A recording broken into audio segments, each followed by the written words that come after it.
Well, if I had nothing going for me, I would be a solar salesman or I'd be a roofer. I've heard of some solar guys making like $1 million in a year. I had a brand new F-250 Platinum, BMWs, Jeeps. It looked like I was a drug dealer. I mean, I probably owned like 100 plus vehicles before the time I graduated high school. I had a fan reach out to me like 6 months ago and just tell me how he's really going through it with all these things. His mom reached out to me like 2 weeks ago off his phone and said that he himself. Oh my God. And he's one of my fans. Are we rolling? Oh my God. We're going to blow all the fucking good content. What's up, guys? We're here and we're going to talk today about building your YouTube, your Instagram, your Facebook. It's your fucking digital business card. It's your personal brand. And I've got a young man in front of me here that's got way more followers than me. I'm going to be a student. If the conversation is as good as it's on this podcast as it's been before, you're going to learn a lot of shit. You're going to learn the science and secrets of this massive growth and movement.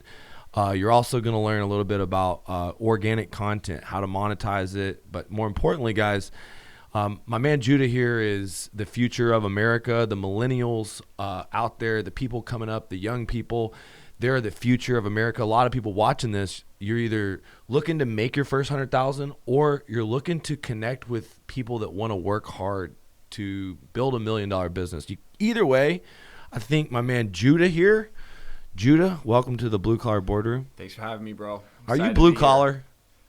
I'm a man of many collars. You're a man. I like that one, but you don't want to. You don't want to own that blue collar. Yeah. It's kind of dirty, isn't it? I always tell people it's funny. Blue collar, like live and die by it. They wear the shirts, they wear the hats. Yeah. And I don't know. I mean, I respect it. I mean, so you got the jacked up truck and the sports car. Yeah, you got to have it all. You got to have it all. Yeah, I think we got to all have it all. But you're not afraid to get your hands dirty.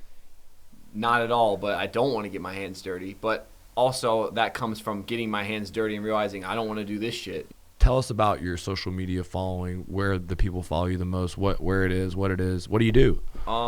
You probably find me on every social media because I attack everyone with a different type of plan. And I mean, I'm known mostly for my YouTube videos, and a lot of the things stem from that. So all my videos all came from my YouTube.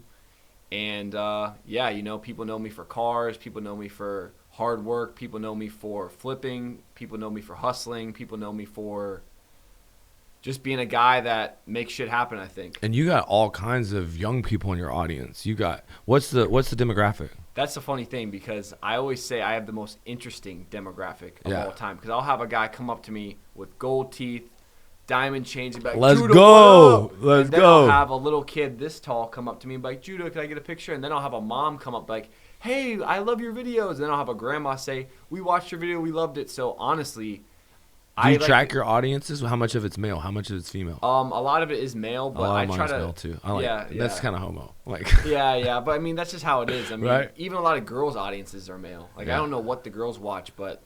What's the age?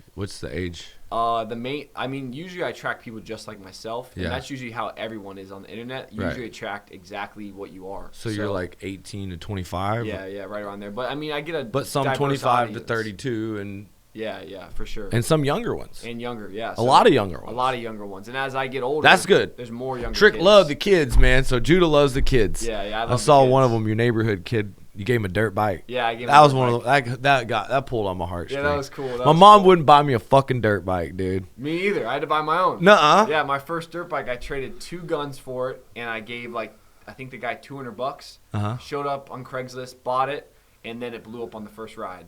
So a lot of these guys watching this, like either they're starting in business, they don't realize that they need to build a personal brand, and you know, your last YouTube was about that. Yeah. You know, you got anything for the young guys or even from the older guys? It's 2023, dude. Your Instagram, YouTube, everything's your digital business card. When did you get started? How did you get started? I mean, when I think about it, I've kind of been advertising myself my whole life. Just kind of like, I don't understand people don't put themselves out there. Like, if you're proud of what you're doing, why don't you post it? You know, you see everyone post their kid when they have their kid, but they don't post their business. They don't post. Posting wins. Yeah, and it's not, and people take it as like a negative, narcissistic They don't want to flex. brag. They don't want to be humble. Well, it's crazy because I always say when I was younger, you know, people have always said, oh, he's not humble, he's not that. And I don't share a lot of the stuff about myself because I'm trying to be humble. But when I was younger in Like high what? school, just like Come on, give us like big wins and stuff. give you know us what a I mean? big win.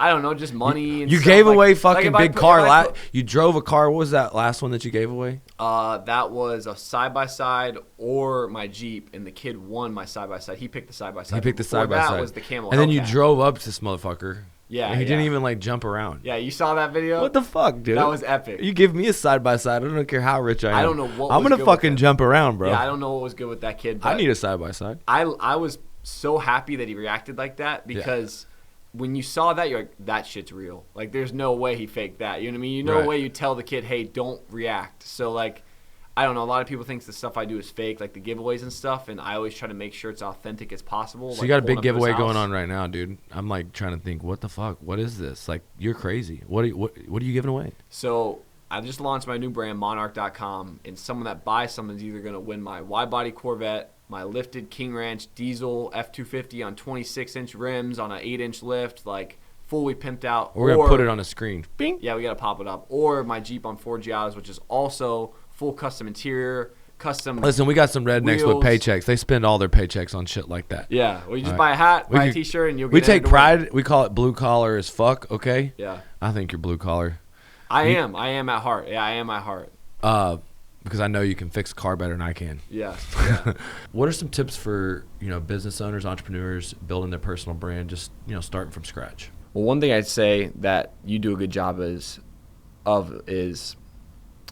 anyone that knows you do roofing. Mm-hmm. And I think everyone should be like that. Whatever you do, you need to be able to, wear it on your sleeve. And your social media, if you're not on social media, I don't really understand what you're doing, because these are just real people that are looking at you. These aren't random numbers. These are like The more random hands you views. shake, the more money you make. They don't Yeah. get it. It's crazy that people, not How many everyone hands is trying to do you implement shake? I mean, what are your impressions? I mean, this, I don't even know. This month we'll probably do like 20 million impressions or something 20 like million? that. Yeah. like, how can you not make money if you shake 20 million hands? Yeah, especially 20 million people see your face. I always tell people, like I said, what am I selling?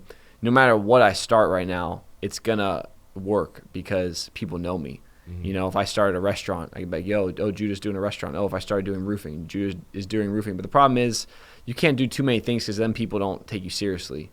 Mm-hmm. So, you do roofing, you know what I mean? Mm-hmm. So that's your thing. And if you do landscaping, this kid just asked me the other day, he's like, hey, I want to start doing content. What should I do? I was like, don't think you need to go out and do a whole bunch of random shit. Like, just start filming what you do. He like duck hunts. He's like a blue collar guy. I was like, just start making some vlogs of what you do, how to clean your gun, how to do this job. Like, let's say you're doing landscaping on this project, film the whole process. Put some vlog stuff in the middle of it, and then post the final result. And that's where people mess up. Like, Bro, some of the best content's the ones where you get hate. You got any? that yeah, you get- the hate goes the farthest. That's the problem. What? That's the problem. Isn't Yeah, it hate goes crazy? the farthest. Yeah. Why is that? Because it's a lot easier to hate than it is to love. The lovers don't drop a comment. Uh-huh. The haters, you got them triggered. So Triggered. you Do got to tri- learn how to do you- use them. How do you trigger them? Oh my God, bro. The haters never stop commenting on my shit. I don't even understand how they hate. Like, I mean, for real, dude. You're not even selling nothing. yeah, they hate on me for like, oh my God, it's crazy. Like, Isn't it? the worst shit. What's some of the worst shit? It's like every day I'm always getting hate. But I always tell people, if you're getting hate, then that's a good thing, because your people that like you aren't hating. So if Yeah. the people that are hating on you, that means you're hitting the algorithm. That means these are new people, because your people that follow you ain't going to sit there and say like, fuck you, bitch. Like, they follow you, you know what I mean? Yeah. But if you got people saying, going crazy, these are all new people, which means, that's a good thing. You're growing. Fuck, dude. This is crazy. But one of the first pieces of content I created in 2013, I wrote this blog. And it's about the story where I was going to get Eminem a roof, and I got his claim, but they didn't end up letting me do the roof because I had too much of a loudmouth. I was telling everybody I was doing Eminem's roof. What do you think? I'd be hyped too. I was so fucking hyped. Anyone would. I got so. This was 10 years ago. I was even more into his shit, and I knocked all the doors around his houses. And I fucking made so much money. I didn't sell his roof, but I might as well have, because I made a fucking bag. I bought a big boat and everything, and this is one of the first stories and first things that I found relevant to write a piece of content about, 2013. Yeah. So I'm doing like biggest wins, biggest losses. Yeah. And I'm just making reels about them. And this comes up. And I'm not thinking that this video is going to do anything. And sure enough, the reason why the video went viral is because I said, honestly to people that I knocked on a door and told somebody that I was doing a job, even though I wasn't doing a job in the neighborhood. Mm-hmm. Which, I mean, dude, that's what a sales tactic. Yeah, come on. yeah. Hey, what's going on? We're working in the neighborhood. We're in the neighborhood. Yeah. The fuck, dude. Everyone does it. Like, yeah. Like, come on, man. I'm not trying to. I'm not fucking really blatantly lying. I say all's fair in love and war and getting your foot in the door. But what's funny is what that triggered people. They're like, you liar! No wonder he fucked you. You know, you deserved it. And so it's like, okay, don't be afraid to not just put yourself out there. But well, that's why people never post nothing, because they're so worried about. If you are afraid of the hate, you'll never do anything with your life, because that's what stops all of them. It's what stops everybody. I always say, you know, no one hates on the fat dude in the stands at the game drinking beers. That would just be fucked up. You're not going to hate on that guy. But everyone hates on the people on the field because they're in the game. Do you know how many of those guys are the fat guys in the stands that are the haters? Yeah, those are the haters. Yeah. Because they're sitting there, oh, he should have done this, he should have done that, he should have done this. Yeah. They're not in the game. You know what I mean? How many times have you seen some loser dude criticizing the top guys? Wars with YouTubers yet? Nah, actually I have. I had. Okay, let's tell us, because I'm in the middle of one. Have you seen my YouTube? No, I haven't. Okay, let's talk about YouTube wars. Yeah. Because I have a fight. That's always weird my next fight is with a YouTuber. Yeah? Like my first YouTube fight. It's going to be like a boxing? Yeah. What do you guys, like roofer YouTuber boxing? Yeah. This might be a new new category. I haven't heard of that. For real, dude. For real. It's people need to bring that back, though. Years of beef. If you're going to talk shit, you better be ready to fight. That's what I'm saying. And you know, this guy, props to him for stepping up to the ring with me. I mean, props to him. Yeah. But who's the beef with? What happened? No, I don't really have any beef anymore. I just had a couple times where people got all butthurt over nothing. Like, I don't even know. Just people hating over nothing. It's just crazy. Like, I'll tell you what never happens. Nobody that's bigger than me in business or in like the clout game, followers, none of those guys ever hate on people beneath them. Well, also that's because if you're calling someone out, you're going to give them a lot of eyeballs on them. So if someone's above you, they're never going to call out the little guy because they'll be helping you. It's always usually... That's why I appreciate all the haters. Yeah. This year I've had my best year ever. I told you, like, the hurricane hit, you know, we were talking and working together a little bit. You referred to some deals. I told him, you know, hey, I'm going to have to give Judas some dough too, guys, because we got to show him the love, show him the money, you know, because we want to be on the channel. We want to share the story. I mean, the reality is like you got busy, but what we want to do is we want to, like, for everybody that can't do what you do, which is hard. It's hard to... Yeah, everyone can do what I do, though. You think? Because I'm me. You can't be me, but you can be you. Mm-hmm. And I think your social media should be like a reality show of your life. Everybody, I don't know if everyone can be a YouTuber. Everyone could be a YouTuber. Because I don't even like to say I'm a YouTuber. I'm just Judah. Yeah. People don't go, oh, he's a YouTuber. They say that's Judah. Like, how about I watch your YouTubes and not like how you vlog, talk to the camera, how you're natural, how you just do it. I mean, I guess everybody could do it, but you, like you said, it takes time. It takes time. And you sort of have a personality for performing on stage. Yeah, for sure. You know, but everyone can. I'll tell you, when I first started my YouTube, isn't short form easier? Nah, I mean, well, my short form is just cut up long form. So I'm making reels of my long form. But I'll say this. I mean, people see where I'm at now. I'm like, oh, he's so charismatic on film, or he knows how to talk on camera, or he's good at this. When I first started my YouTube channel, I was just a kid sitting on the couch watching another guy, and I was like, what the fuck? I can do this shit. Like, I'm not going to sit here and watch this guy every day. I'm going to go do it myself. I just watched him buy a Ferrari, like, and he's like 24. Who was that? His name's TJ Hunt. And also there's these other kids. Inspired you? These kids named Goon Squad. Yeah. They do car stuff. Also Grant Cardone, I watched his stuff for a while. Yeah. Ty Lopez. Have you ever paid for coaching? Nah, I never paid for coaching. You can learn everything from their social media. A lot of guys put out so much stuff that you don't need to buy their stuff. Expensive information is? What? Just guess. I don't know. Free information. Free information? I'm not saying free information from Grant's bad, but what I'm saying is like when you pay attention. Yeah. And part of it is prioritizing what you pay attention for. Mm-hmm. So over the years, me investing a lot of money in coaching has helped me prioritize and focus on things I already knew, maybe could have taught myself. Yeah. But it's not always about what we know. It's about, like... Depends what you're looking for, too. Right. You know what I mean? For me, it's always been about business and building a business. So, like, you know, skills, habits, belief systems. Yeah. And... my skills are always growing. My habits, that's usually the biggest thing. The belief systems. Sometimes we need to be around others that are doing it like in our face. Yeah. I mean, I don't. Social media does a good job of that, though. It does. It does an amazing job of because people say social media is a negative thing, and I get that. But, back in the day, if the richest guy in your town was a roofer, you'd want to be a roofer. And that's all you would know. You'd be like, oh, that guy crushes it. Nowadays, the people on your phone, this isn't fake. A lot of people think everything on social media is fake. Like, these guys are really doing what they're showing most of the time. There is another level to it. Whenever you pay to be in the room, or whenever you are in the actual room by paying with your time, because your time is valuable. Yeah, for sure. So if you travel across the country to go be with a Danny Duncan, or while he does some dude, whatever, doesn't matter. Yeah. You're learning, you're around him, you're collaborating, your network is leveling up. You paid the price and the time and the airfare and the hotel, right? Yeah. But if you had that opportunity, you'd jump on an airplane and just... Oh, for sure. Right? Yeah. So that's the point. The point is you seek those opportunities. Some people seek that stuff too soon, though. Well, that's what I'm trying to get at. I know what you're saying. I don't think there is too soon. See, I grew up. Well, kids ask me, they say, Judah, like, how should I do my content? How should I do it? I was like, bro, have you even made any videos? They're like, no, they won't even have a profile picture on their page. I'm like, dude, why are you even messaging me? Like, you haven't even changed your profile picture to yourself yet. That's an asshole. Asshole, yeah. Somebody's that asks you to do something, is not going to do it, wants to feel like they're doing something by asking you. And there's just like, that's probably 80 to 90% of fucking That's 80, 90% of people. No matter what. Yeah.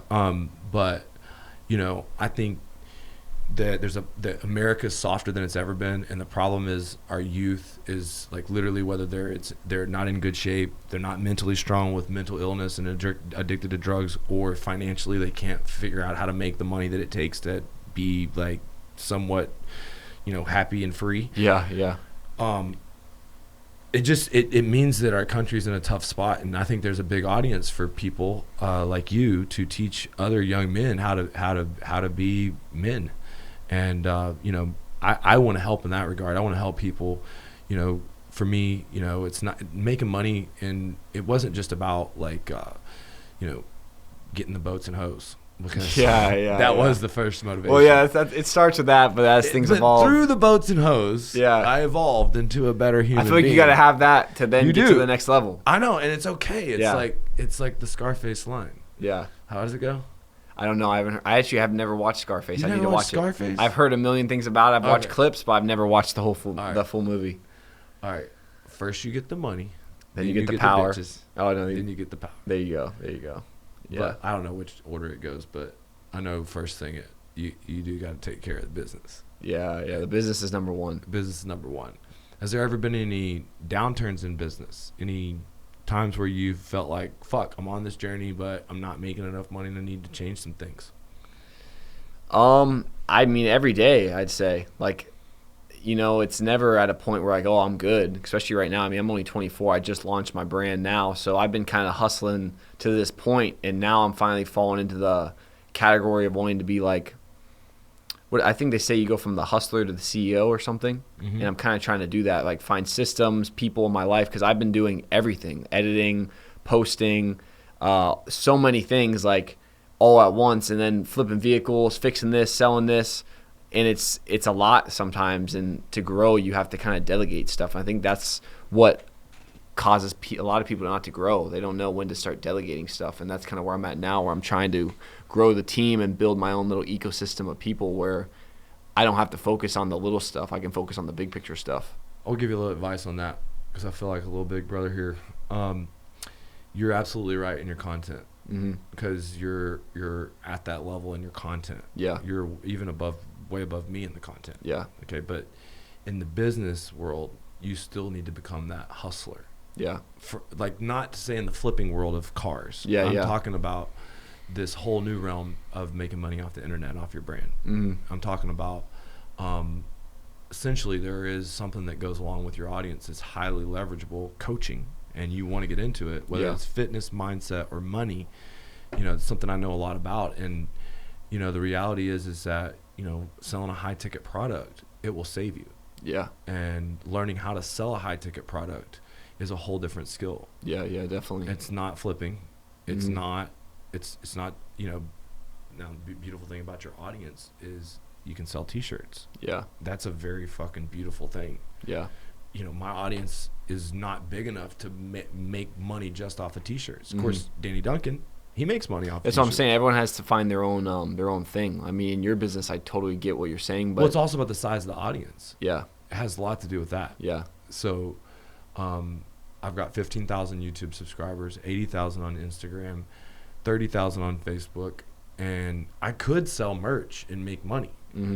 But I'm looking to build a $10 million a year online business. I'm not going to hit that goal this year. Yeah. Fall a little bit short. But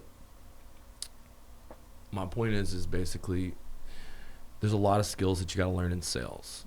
Sales is doing the work that people don't want to do. And the one thing about it is find one thing that makes you the most money and do that. Yeah. And if it's giveaways, then do them over and over and over again. If every time you do a giveaway that's the monumental gain in both followers and profit, do that. Yeah. But finding the thing that makes you the most money is the thing that actually gives gas to the airplane. Without it, you got this beautiful fucking airplane. Now, the audience is like free gas. But if you don't turn it into money, Yeah.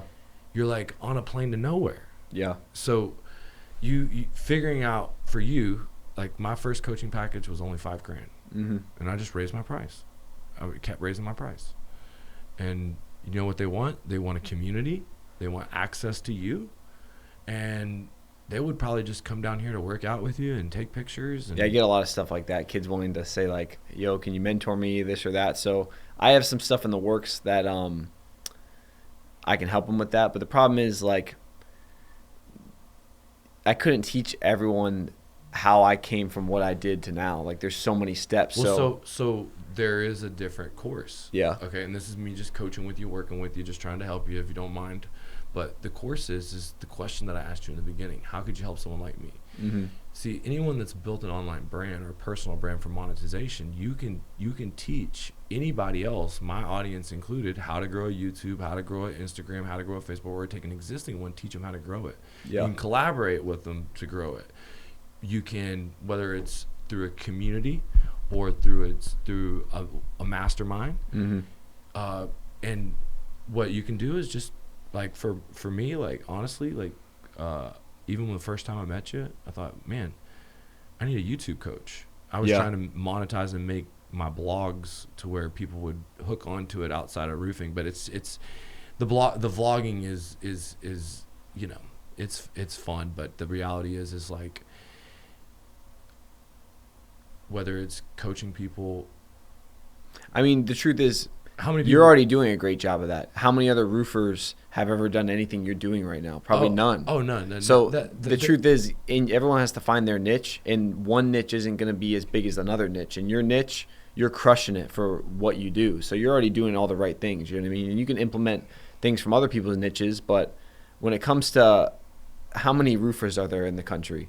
Tons. How many roofers are there that are doing podcasts and selling what you're selling and the software you sell and all this stuff? Like there's no one doing that. So you're already on the right track and you already have the right mindset that is the future. But what my problem is I can't get the youth of America to like understand that you can still make money off a laptop, have the lifestyle. You don't ever have to get on a roof. It's a dirty job. It makes clean money. And my whole purpose between the content and everything is just to get more young folks to understand building a contracting business or learning how to sell contracting jobs is a great way to learn how to get into real estate. Yeah. And when you get into real estate, guess what you do to make multi-millions? You do construction. Yeah. And guess what? You don't do it with your own fucking hands. Yeah. You're not changing the oil on a fucking car. Yeah. Okay? It's white collar as fuck. Yeah. And it's how the Donald Trump kids are. They learned in a bulldozer how to develop and be a part of real estate deals and bring equity. There's a blue collar side to all white collar real estate. And the reality is like, it's not a sexy job though. Well, I think they say the number one thing kids want to do nowadays is be a social media influencer. But I know it pays. When you make $100,000 in a month, yeah, you're going to be doing something that's not fucking sexy. Yeah. And the problem that you have about not making $100,000 in a month is that you only want to do the things that are sexy. To get like ripped, do you have to do the ugly work too? For sure. Yeah, I know what you mean. So straight And up. I'm not against what you're saying. I'm just saying that what you're trying to get at is you're trying to get the youth to be No, I'm part trying. of what I'm you're trying. doing. I think that everyone's got information overload. That everyone's trying to do too much. People don't know what the fuck to do. People says if I don't love it, that I can't do it. Yeah, that's wrong. That's wrong. And the reality is I get frustrated because, you know, I also went through that same journey. I didn't want to do this. I just grew up with a dad who was fucking in a business where everyone there was making a fuckload of money. Yeah. And I saw how they lived their lives. And I was like, well, that's pretty fucking cool. I don't want to go to college. Yeah. So at 18, I had somebody and I took my friends from high school and we went on the road. And I think that's another thing.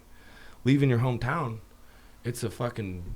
Yeah, this is my hometown, so it's a weird thing for me. But the truth is, not very many people, a lot of people move to where we're at. So me being born here is a blessing. You know what I mean? So the hometown quotes but it's all don't really apply to me too much. Yeah, no, it is. It's whether you live in your own hometown or you live, it's a part of the journey.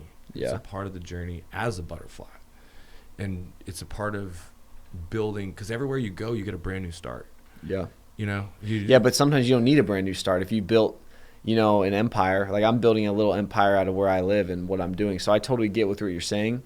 But, you know, everyone has to just look at what their options are. You know what I mean? I have a lot of options with being around here. Like, there's a lot of opportunities and there's a lot of people I know and a lot of connections I have. For me to restart would be fucking ass. It's not restarting, because if your audience is everywhere and you're moving around, then the reality is that you're putting physical touches in this community and you're building. It all adds up. I've built my community across the whole United States. I've held events everywhere, and I'm just telling you, like, it's not the same size, but the reality is like, I mean, yeah, you don't need to leave, no, but I do think that the amount of real experience that I have, because I worked in 40 different markets across the United States and built multi-million-dollar businesses and employed hundreds of people in each state and dealt with lots of different folks. I think on a scale, leaving home, having to do everything from scratch, it's a part of it's a part of, I don't know, it's part of how I was able to like build who I was. Yeah, for sure. But this is my story. Yeah. And, you know, I think like too many people, like all this opportunity, but when opportunity hits you in the face and what can make you the most money now, I think it's analysis paralysis. Like, dude, don't overthink it. If there's people right in front of you, just run, take one step at a time and figure out how you can apply the lesson to what you love most. And, you know, for me, I like what comes from doing the roofs and what comes from teaching the people roofing sales and what comes from getting referral partners. Yeah. But the whole vision was, you know, never executed on my part. I never forced what I believe would have been I did a Facebook Live where I went just live door knocking and this dude rejected the fuck out of me. But then we sold one right up the street and it was great content. The rejection was the best part of the content. Mm-hmm. But we have so much fun out there hustling. And in the beginning, it's crazy in a hurricane. But one of the reasons why I wasn't able to go with you was because I landed $20 million in jobs. Yeah, you were busy. And I just, at that moment, couldn't run to go make the YouTube that I would love to make right now, which is like... Yeah, but you just got to have a guy that follows you around. Well, we do. I mean, we do these YouTubes. I want to do it with you and collaborate with you because the idea is that the kids, showing them the story, it's something that benefits everyone. And, you know, I want to give scholarships to the training and give access to the network and show them how they can get plugged in. Well, if I had nothing going for me, I would be a solar salesman or I'd be a roofer. Yeah. A roof salesman. If I had nothing, and I had no skills, no talents, that's what I would do. Because... I mean, I've heard of some solar guys making like $1 million in a year from solar sales, just being a door-to-door knocker. Just one of my buddies who works for Brad Lee, and he came from Vegas to just basically only 2 weeks after the storm. He was with me. His name's Zach. Yeah. And we knocked a door. It was a condo project, and he got $115,000. It's crazy. But it's kind of it's kind of lucky. But kids don't think they can. They need to become the person that can knock a door, but so many kids, you got to have a lot of confidence to go knock on a door. It's almost the same as putting a camera in your face and talking. Yeah. Like 99% of people, if they can talk on camera like we are right now, they're going to beat 99% of people, because 99% of people can't even do that. Yeah. I want to hear your story. Where did you come from? How did this all get started? Where did Judah come from? I get that a lot, where I started, how I started, and I started from square one, just trying to, buy my skateboards when they would break. So I would mow lawns and, do that. And as I saw another role model in my life doing something that they were making more money, I was like, oh, I'm going to do that. So I learned that. So it went from, mowing lawns and doing little things here and there to make $10 an hour. Dude, I remembered a lesson I learned from my lawn business, okay? But you had a lawn business? I had a lawn business. I did too. Did you ever hire your friends? No, I didn't. I never got big enough. Okay. Well, anything you learned from your lawn business? That it's fucking ass, and I don't want to do that shit. I'll tell you that. That's true. I learned real quick, I do not want to do this, and that's where everything in my life has came from, where I'm like, I do not want to do this any longer, because it's like there's better things out there. You know what I mean? Some people scale the wrong thing. And then the next was skateboards? Well, I'm just trying to say, I was just trying to afford my hobbies. Yeah. You know what I mean? And it went from that to, I guess, I wanted to buy cool shit. Like, I wanted to buy the badass paintball gun. So I started selling stuff on eBay, because I knew I could sell stuff on eBay and buy what I wanted. And then it went from selling stuff on eBay to then I need to get my first car. Okay, how much is that going to cost? No one's going to buy it for me. Most kids, they look to their parents or whatever to buy their first car. When it came to my first car, my dad told me, we don't have the money for your first car. And then a year prior to me buying my first car, both my parents' cars got repoed. So we were in a spot where I was in fight or flight, and all my friends were buying, or all my friends' parents were buying them like nice Jeeps. So I was like, I want a Jeep.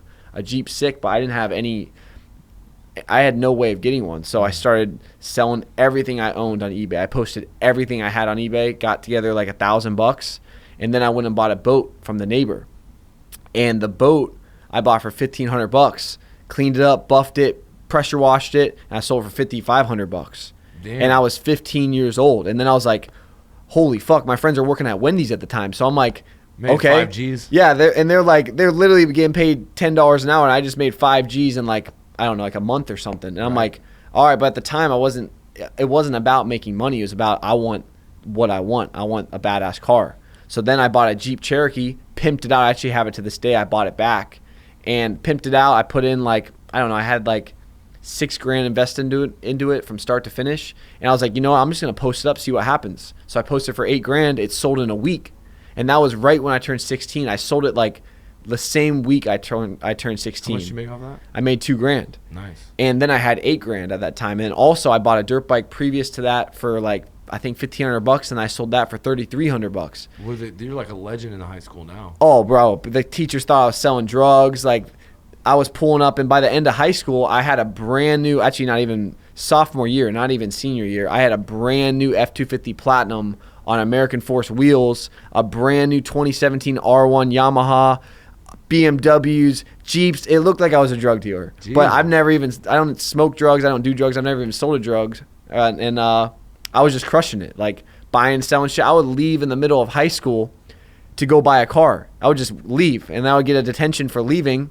And I'd tell them, bro, I just bought a truck. Like, I just got to go. And my mom, they'd call my mom like, hey, your son just left school without asking. And she's like, oh, it's fine. Like, he's just doing his thing. And that's awesome. Yeah, I mean, just going hard. I mean, I probably owned like 100+ vehicles before the time I graduated high school.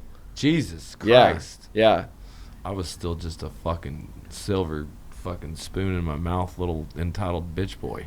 But I mean, your dad had a good business and stuff, so He did. Nothing against that. But like, Then I failed out of college and I had to start from scratch.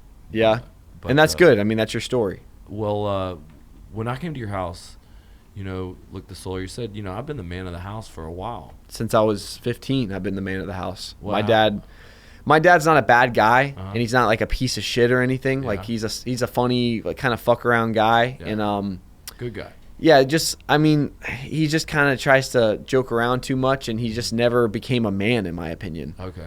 Like, he's kind of been a hustler, done a lot of stuff in his life where he's been successful, not successful, and he's always had a drinking problem. He can never cut out the drinking. He had a hard childhood, so I don't condemn him or have any judgment towards him, but I ain't going to live the life he's lived, and I ain't going to make the choices he's made. And at 15, he left, and my mom kicked him out, and I was just there to take care of my mom and my sister, and that was right after my sister died. My sister died. She was 22 when she died, and I was 15 when she died, and also my brother died when I was 1. So I come from a family that's lost 2 siblings, and, you know. That's tragic, brother. It's awful. Yeah, it's awful. Man. Was it a car wreck or something? Car wreck, yeah. She was 22. Car accident. It's tough. And, you know, a year after she died, I bought my dream truck. So it's like, I just say that to say that I didn't let it stop me, you know what I mean? And I kind of just went into tunnel vision of like what I wanted, and that's how I've always been. And it's not by choice, it's by I had to, you know what I mean? I mean, I guess I didn't have to buy my dream truck, but I had to take care of my mom, my sister since then, and my mom's sick right now, actually. She has rheumatoid arthritis and can't even open a water bottle, can't even go to work, can't do nothing. So I make 3 meals for her a day. I take care of her. I'm making shit happen every day, and I take my sister to school every day, and you know, it's a lot. How old's it's a your lot. sister? She's 15. Damn. Yeah, so, you know, I fucking hate it, but it's the cards life dealt me. So what am I gonna do? Well, whoever you end up marrying is gonna be getting a pretty good trained dad. Yeah, that's pretty cool. Yeah. I have a girlfriend now. Her name's Sally. She's pretty great. I met her at a church event. Be careful now. Yeah. Be careful. I got mine knocked up quick, and we've been married ever since. So. Oh, I told her I ain't trying to have no kids till I'm 30 because I've been a dad since I was 15. Yeah. So you're trying to get some time. I'm trying to start my life because I haven't even got to start my life because I've been freaking. I mean, I've had a lot of fun with all the struggles I've been through, but I feel like I'm a dad now because I am. But it's like I didn't sign up for this. You know what I mean? I didn't make these bad decisions that put me in this spot. All the problems in my life have came from other people's decisions. So the one thing I will never do is cause problems by my own decisions, if that makes sense. So, yeah, I mean. You might cause some problems. Well, I know, but I'm going to try my hardest to avoid problems from my own decisions. Like from your own deficiencies. Exactly. Or addictions or failures. Exactly. You know. Because most people, their problems drugs, are alcohol, sex addiction, money addiction.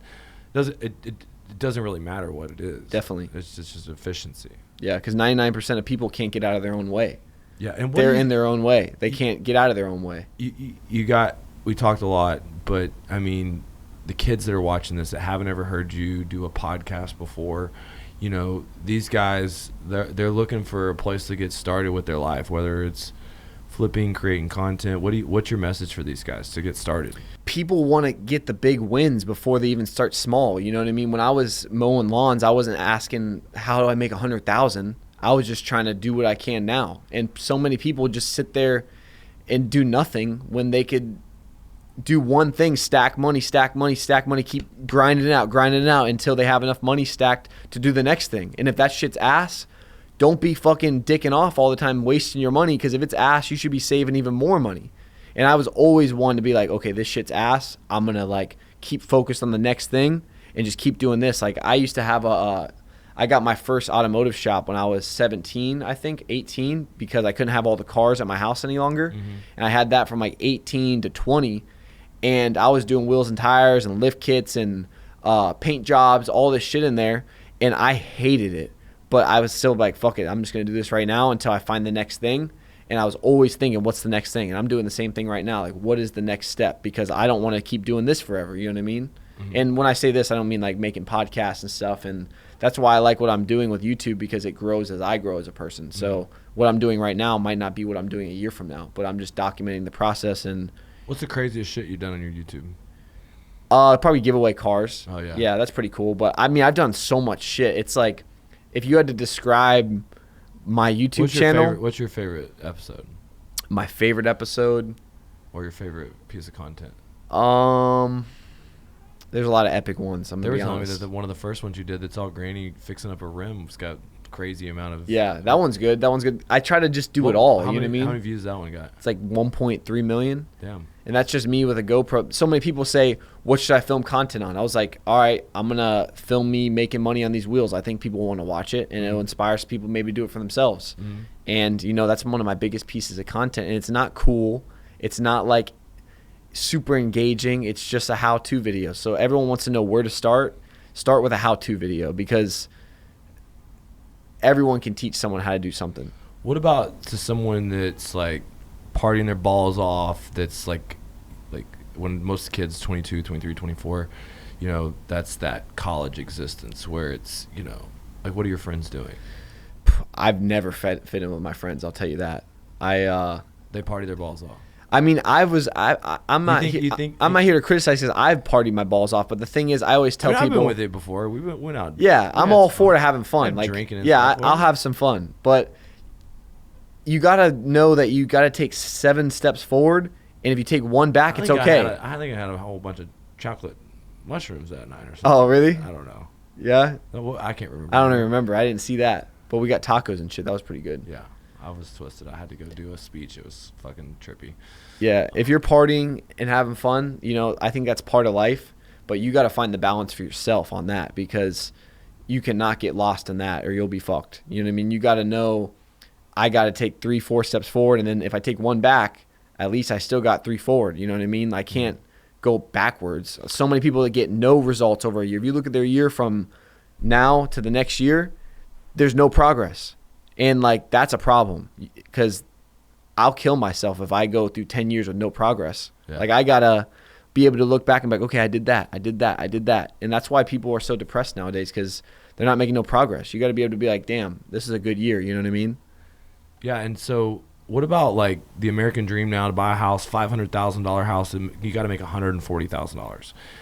What do you think these guys your age, you know, what do you think they think about? Does 140,000 through typical means seem unreachable? Does it seem like a big number? That's a big number. I mean, I don't know. It seems like a big number. Yeah, I don't know very many people. That's literally what you have to make to qualify to buy a $500,000 house. Yeah, and $500,000 house nowadays ain't really that special. No, the mortgage payment on it's like $3,700. I mean, people are just in such a bad spot nowadays because of that. You know what I mean? Things aren't as easy as it was back in the day, and I think a lot of people. You got to listen to the people that have what you want. I always tell people don't take advice from someone that doesn't have what you want.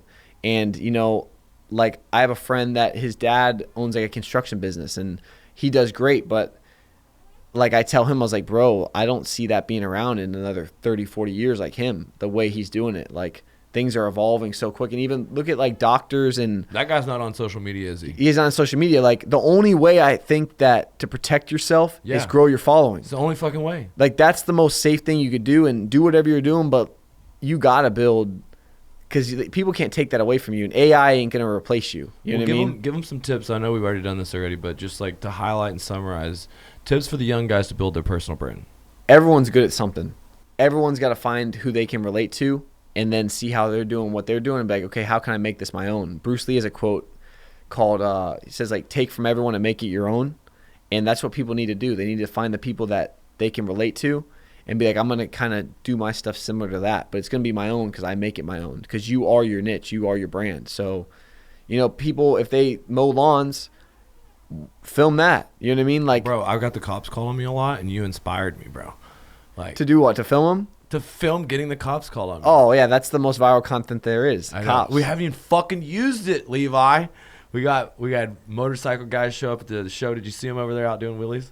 I saw that. That was badass. That was badass. We hadn't even put that on YouTube. That was sick. Yeah, that was sick. But sometimes there's so much content, so much shit going on. It's like keeping up with everything, being organized is the hard part. Yeah. You know, here's a great example. I'd like to give you a good story.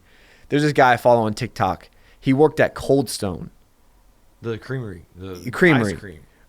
So that's a loser job. Yeah. You work at Cold Stone. Like, I'm not hating. I'm not judging anyone that works at. Definitely not pulling no. Yeah, you're not making big money. What do you do, sir? I work at the creamery. Yeah, you know, and I'm not hating on anyone. Cold cream pies for you. Yeah. I'm not hating at all. I'm just saying though, that's not a job where you think like I'm gonna make content. Yeah. So this guy put a GoPro on his head, started making scoops of ice cream. Yeah. And filming it, and he'd start throwing it to the customers. And they catch it in their cup, post it on TikTok. Grew a massive following of posting that, opened up his own ice cream place in New York called, I forget the name of it, because I was checking this guy, I'm like, this is crazy. And his thing is selling balls of ice cream, and he throws it to you on video, and he implemented that into his business, and now that guy's probably a millionaire. It's fucking great. And he worked at fucking Cold Stone. So I mean, that's like a crazy example, but I'm just trying to get at started like somewhere. Yeah, Document your life. You think people like were like, oh, I love your Cold Stone videos. That's at the start, probably not. And like now, he made it. You know what I mean? Like he's crushing it. So I see that with me. I see some of these other contractors. They'll just document stuff, talking to the regular person about things in my job that I don't think aren't interesting. Yeah. Then their videos will get a lot of views. Yeah. I'm like, God dang, you're overthinking this. Yeah. But you know, to wrap this up, you know, a lot of times these guys feel hopeless. There's a bunch of kids struggling with depression. Yeah. Whether they drink and do drugs, or you know, some of them are killing themselves. Lots of suicide. Bro, I'll tell you this. I was actually thinking somehow we were gonna fall on this topic, but I had a fan reach out to me like 6 months ago and just tell me how he's really going through it with all these things, and he was just kind of going through normal life shit. It wasn't like anything that awful. And he found my number somehow and was texting me, and I was like, all right, I'm gonna text him back because obviously, you know, he needs someone to talk to. And I said one thing I could say is I said everything I could have possibly said. And his mom reached out to me like 2 weeks ago off his phone and said that he killed himself. Oh my God. And he's one of my fans. And it sucks, bro. it's fucking awful. You know what I mean? And he was only 19. Yeah, a lot of people hurting out there. It's terrible. And it's just so shitty because, like, you know, obviously he felt hopeless. You know, that's why anyone does that. And, you know, it gives me a different purpose of what I do, that it's not so much about getting views and whatnot. Like, that kid, you know, leached onto me in a way that he wanted to reach out. And, you What'd know, you say to him? I just gave him some words of encouragement, and then he was just dealing with some girl problems and stuff. But I just told him, like, I've been through that same spot. And I mean, I just told him what I would tell myself. And I don't know. I mean, I guess he couldn't get through it, and it's like fucking awful. But I mean, in life, people got to understand that, you know, these feelings are just feelings. Yeah, it's temporary. It's not real. You know what I mean? And if you improve your life, the feelings are going to change. And don't make a permanent decision. And also, like, I'm not here to judge or talk shit, but a selfish decision that affects the people that love you over some shit that you can change. And, you know, I'm someone that's been through real problems, death, and having the weight of, like, my family on my shoulders and having to make it happen. No one here to save me. And I'm doing that to this day.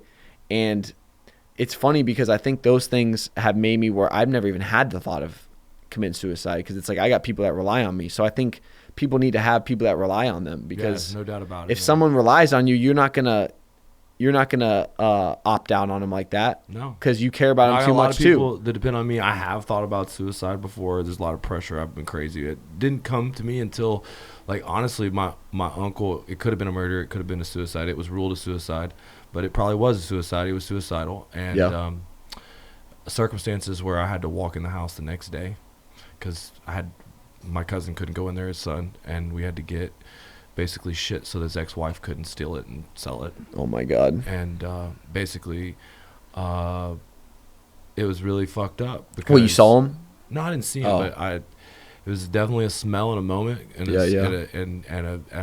and a spirit and a fucked up, you know, thing I'll never forget. Yeah. But the next day or the day after was his funeral, and it was the most transformational day of my life, most impactful day of my life, because I saw how many people he helped. Yeah. And how many people that they helped, and I realized that, like, his purpose or what he left behind wasn't the money or the business or anything. It was the education that he left for not just people you affected. Yeah, it's not just the people in your family, but it's, you know, outside the people become your family, even when they're, like, off doing their own thing. Like, that guy was a part of your family. Yeah. He was part of Judah's audience. Yeah. You know, you're texting you know, you're emotionally connected to him. Yeah, I forget sometimes I had that connection because the way I put my content out, like, that's one thing you talked to me a lot about how you should do your content, and, you know, it's great to, you know, put out content no matter what, but the real goal is to have people connect with you. I'll tell you, the biggest thing for me. Obviously, that kid, you know, connected with me on a deep way because he reached out to me, and, you know, I did my best. I can only do so much, and it's like, you know, sometimes you could be that person. Well, I know how it for feels. Somebody. I know how it feels. One of my friends, students, someone I was really close with, he was sober for 2 years. He had a business, law of attraction contracting, LOA, and he grew his business really fast. Sometimes success creates new problems, pressures. Yeah. Yeah. Faster it comes, the faster it goes. Also, they say. you create this new version of yourself, and dude, if you lose that version of yourself and you build your whole self-worth and how other people think about you, then that's where that like real down comes from.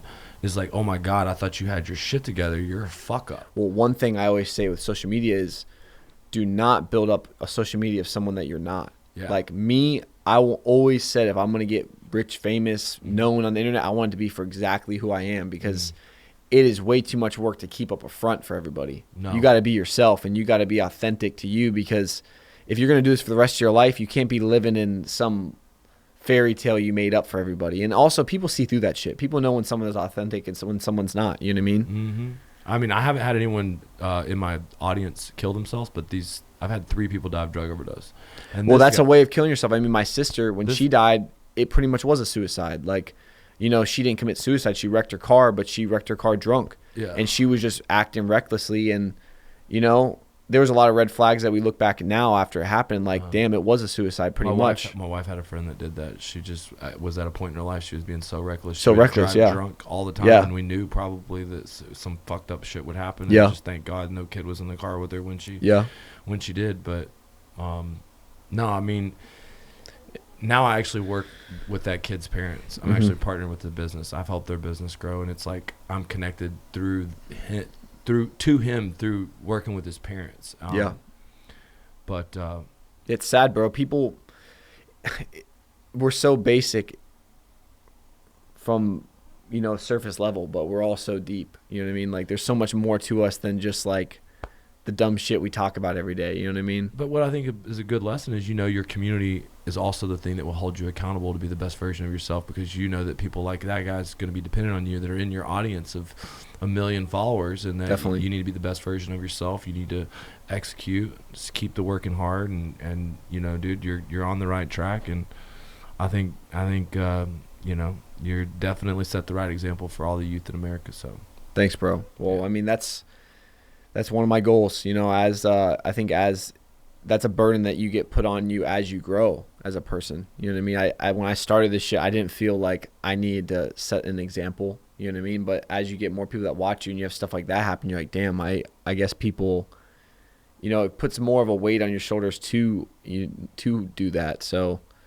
you know, it's not something that I chose. It's just something that kind of fell upon me, I guess. What fell upon me, my purpose in life, is to raise the status for the working class or the blue collar trades. Like, I grew up kind of ashamed. My dad was a roofer, didn't want to be a roofer, wanted to be a doctor, lawyer, architect. Yeah. Failed out of college, but became a blue collar millionaire through this trade that's pretty white collar. We sell the jobs, we don't do the jobs. Yeah.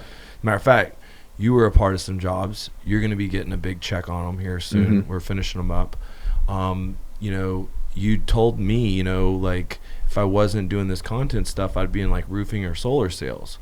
And, you know, for anyone watching this that would like the opportunity to make money, to gain confidence, why you say that? Just because I never want to be put in a boat that doesn't have the ability to make a lot of money.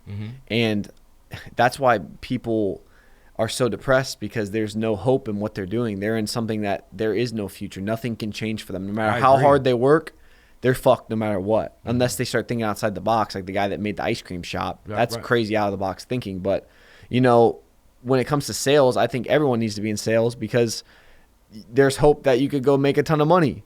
And people act like money's not important, but no one's ever got up and went to work not for money. And they act like it's not important. So it's like, I want to be in a boat that can change my life. You know what I mean? That's why I love what I do now, because things can change like this in a second. And with solar sales and roofing sales, I've heard stories of guys just crushing it, making like, you know, multi six figures in their first year. And, you know, why would you want to do something that doesn't give you the opportunity to make a lot of money? And like, the harder you work, you get rewarded for your hard work. I think it was less than a week of work that you were out there? Yeah, a couple days. I did like 3 days. Yeah. Cause I got a phone call that I could make $100,000 in like a month. So I was like, all right, I'll come. After all these deals come in, you're going to make thousands of dollars. We'll total up everything and we'll let everybody know, and we'll put it in the YouTube. Yeah, that'd be cool. That'd be cool. But I think the main thing is like, you know, I want to be a part of what you're doing, your community, the Monarch brand. just to connect with the viewers, just to say, hey, look, we have a network of opportunity across the United States, and we could plug you in. Whether you don't need a license, insurance, or any experience, you can make not just $100,000, but we got some guys making 200, 500, even $1 million. Yeah. And they have their own business. They make their own time. They make their own hours. Yeah. And you don't need a license or experience. So, if you're watching this and you're curious about that opportunity, you can go to www.joinleehaight.com and just fill out the application. We'll get you on a Zoom call. But anybody that's a fan of Judah's, it's a friend, a follower, we're going to give you free access to training. We're going to give you access to leads. We actually buy a Rolex for people who stick around and do $1 million in sales. Give about 20 Rolexes a year away. So, yeah, man. It's badass. It's a national roofing league, baby. We out here having fun. Yeah. Yeah. Fuck yeah, man. So who's going to win this contest? I guess we're going to see, bro. We're going to see January 28th is the cutoff date. How do they enter? Gets picked a little after that. Anything you buy on monarch.com, every $1 spent equals 1 entry towards winning one of my whips. So it's going to be epic. I've already done it twice. This is round 3. How do they go by? Just monarch.com. Okay. It's just a normal website. ARCK. Yeah, it's like Monarch with a K. Yeah. And I think, if you... There is one other one. You got to get it right. Yeah, if you say spell Monarch, it sounds like it's spelled with a K. So that's kind of why I did it with the K. Sounds good. I think it looks cooler anyway. Hell yeah. Y'all go follow this guy. This dude is the fucking shit. He's going big places. And honored to work with you, brother. Thanks, bro. Good talking to you.